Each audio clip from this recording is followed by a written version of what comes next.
ආශ්වාසම නැවත සහතික කිරීමේ අවස්ථාවට තොරතුරු ඇතුළත් කරන්නේ කොහොමද?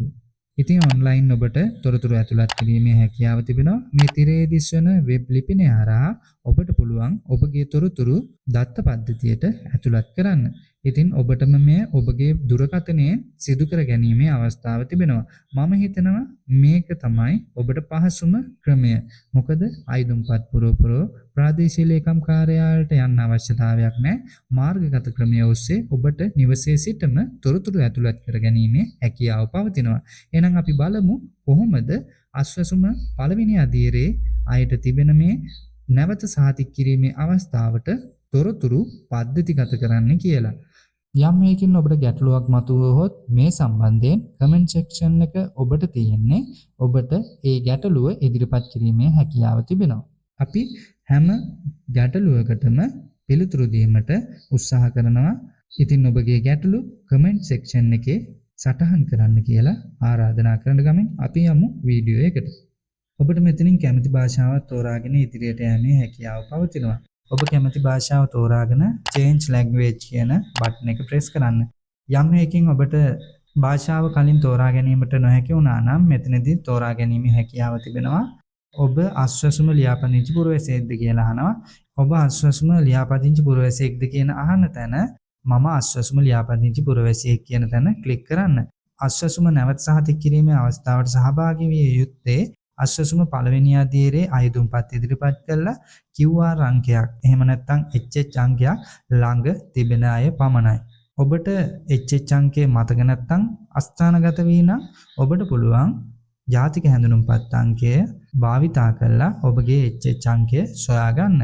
ඉදිරියේදී ඒ පිළිබඳව මම ඉදිරි වීඩියෝ එකක් ගෙන එන්නම් කොහොමද ඔබගේ HH අංකය අමතක වුණා නම් සොයා ගන්න කියලා. ඉතින් මම ආශ්වාසම ලියාපදිංචි පුරවැසියෙක් කියන තැන ක්ලික් කරලා ඉදිරියට යන්න. ඊට පස්සේ ඔබට මෙන්න මෙතන ඔබගේ HH අංකය සටහන් කරන්න ඒවි. එතන සටහන් කර ඉදිරියට යන්න කියන බටන් එක ක්ලික් කරන්න. ආශ්වාසම දත්ත පද්ධතිය තුළ ලියාපදිංචි ජංගම දුරකථනයට OTP අංකයක් එනවා. ඒක ඔබ මෙම ස්ථානයේ සටහන් කළ යුතුයි. ඒක නිසා මෙහිදී මතක් කිරීමට කාරණයක් තිබෙනවා. ආශ්වාසම දත්ත පද්ධතිය තුළ වර්තමාන දුරකථන අංකය නොවේ නම් සටහන් වෙලා තිබෙන්නේ. ඔබට සිදු වෙනවා ප්‍රාදේශීය ලේකම් කාර්යාලයට ගිහිල්ලා ඔබගේ නව දුරකථන අංකය යාවත් කාලීන කරගන්න. ඔබගේ නිවැරදි දුරකථන අංකය නම් දත්ත පද්ධතිය තුළ සඳහන් වෙන්නේ. එම දුරකථන අංකයට OTP එකක් එනවා. ඉතින් ඒ OTP එක ලබා ගැනීමට ඔබ කරන්න ඕන මෙන්න මේ ස්ථානයේ ටික් එක ඔන් කරලා OTP යවන්න කියන බටන් එක ප්‍රෙස් කරන්න. හරි. ඔබගේ ජංගම දුරකථනයට කෙටි පණිවිඩයක් එවන ලදී කියලා සටහන් වෙනවා. එතකොට මතක තියාගන්න මෙතන විනාඩි 2ක කාලයක් පමණයි ඔබට OTP අංකය ඇතුළත් කිරීමට කාලය හිමි වෙන්නේ. ඒක නිසා විනාඩි 2ක් ඇතුළත ඔබට එන ඒ OTP අංකය මෙතන සටහන් කර ගිණුම සත්‍යාපනය කරන්න කියන බටන් එක ප්‍රෙස් කරන්න. ඊට පස්සේ ඔබට පෙනෙන්න තියෙනවා මෙම ටැබ් 5ක්. ඉතින් ඔබ ප්‍රෙස් කරන්න ඕන නැවත සහතික කිරීමේ අවස්ථාවට. ඊට පස්සේ ඔබව ගෙන ආවේ මෙන්න මේ ස්ථානයට. පහත සඳහන් මා විසින් සපයන්න ලද තොරතුරු සත්‍ය හා නිවැරදි බව මම මේන් සහතික කරමි. අසත්‍ය තොරතුරු සැපයීම නීතිය යටතේ දඬුවම් ලැබිය හැකි වරදක් බවත් සුබසාධන ප්‍රතිලාභ ලබා ගැනීමට නුසුදුසු වීමට හේතු විය හැකි බවත් මම දනිමි. මා සපයන තොරතුරු සුබසාධන ප්‍රතිලාභ ලබා දීමට සහ අවශ්‍ය නම් ප්‍රතිලාභීන් බලගැන්වීමේ වැඩසටහන් සඳහා භාවිතා කළ හැකි බවටද මම එකඟ වේ. හරි. මෙම ටික් දෙක ඔන් කරලා ඊළඟ කියන බටන් එක ප්‍රෙස් කරන්න. කරුණාකර ප්‍රවේශමෙන් සමාලෝචනය කර දත්ත නිවැරදිදයි තහවුරු කරන්න. ඔබට කිසියම් දෝෂයක් නිරීක්ෂණය වූහොත් කරුණාකර එය යාවත් කාලිනය කරන්න. එසේ නොවේ නම් ඉදිරියට යාමට ඊළඟ ක්ලික් කරන්න.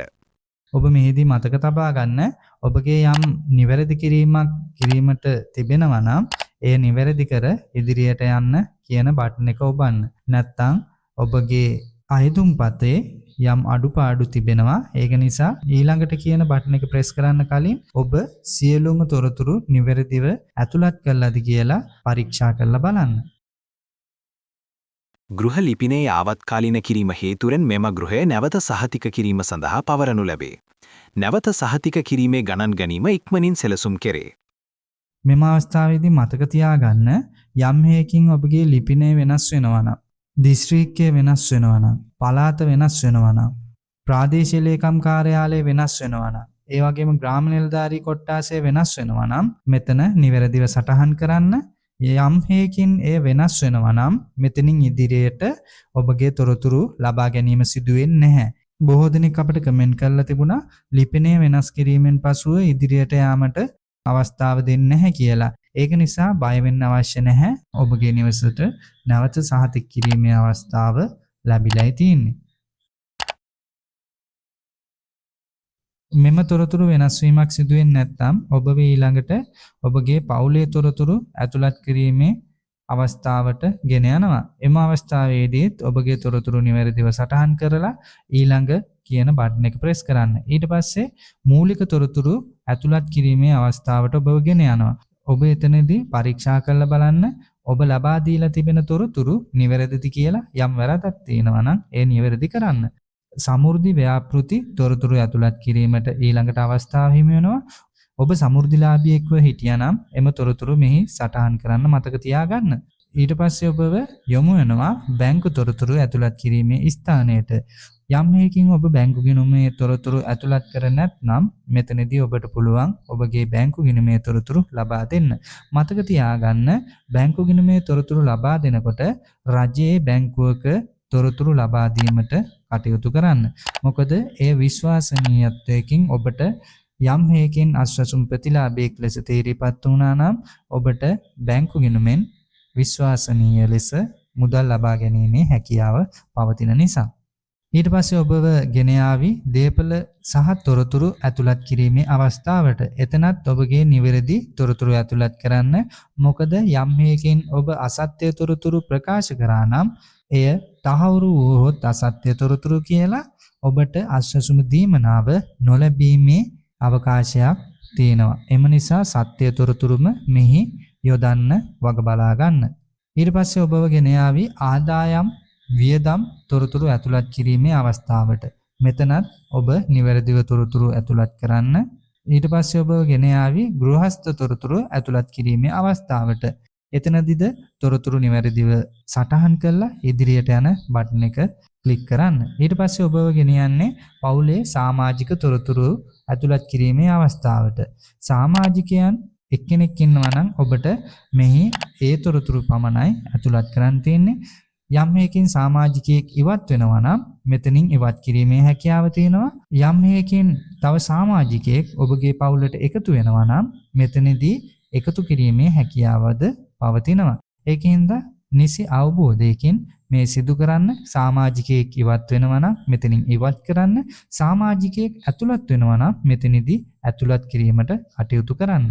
ඒ නිවැරදිව ඇතුළත් කිරීම නිවැරදිද කියලා තහවුරු කරගෙන ඊළඟට බටන් එක ප්‍රෙස් කරන්න. ඉන් අනතුරුව ඔබගේ තොරතුරු යොමු කිරීම අවසන් වෙනවා. ඔබට යම් ගැටලුවක් තිබෙනවා නම් මෙහි කමෙන්ට් සෙක්ෂන් එකේ අවස්ථාව තිබෙනවා. ඔබගේ ගැටලුව ඉදිරිපත් කරන්න. හැකි සියලුම දෙනාටම පිළිතුරු ලබා දීමට අපි බැඳී සිටිනවා. යම් හේකින් තොරතුරක් දැන ගැනීමට අවශ්‍ය නම් එම අවශ්‍යතාවයත් සටහන් කරන්න. අපි ඒ ගැන සොයා බලා වීඩියෝ එකක් කිරීමට සූදානම්. ඉතින් සමාජ සුබ සාධක තොරතුරු එසැනින් ඔබ අතරට ගෙන එන අපි SL 360 ප්‍රවෘත්ති නාලිකාවයි. අපගේ නාලිකාවත් සමග දිගටම රැඳිලා ඉන්න. මෙම තොරතුරු අනිත් අයට ෂෙයා කරන්න කියලා මම ආරාධනා කරනවා. ඒ වගේම මෙම වීඩියෝවට ලයික් එකක් යොමු කරලා අපිව දිරිමත් කරන්නත් ආරාධනා කරනවා. එනම් සියලු දෙනාටම සෞභාග්‍යමත් අනාගතයක් ප්‍රාර්ථනා කරන ගමන් හමු වෙමු තවත් වීඩියෝ එකකින්. අපි ගිහින් එන්නම්. ඔබ සියලු දෙනාටම නැවතත් සෞභාග්‍යමත් අනාගතයක් ප්‍රාර්ථනා කර සිටිනවා.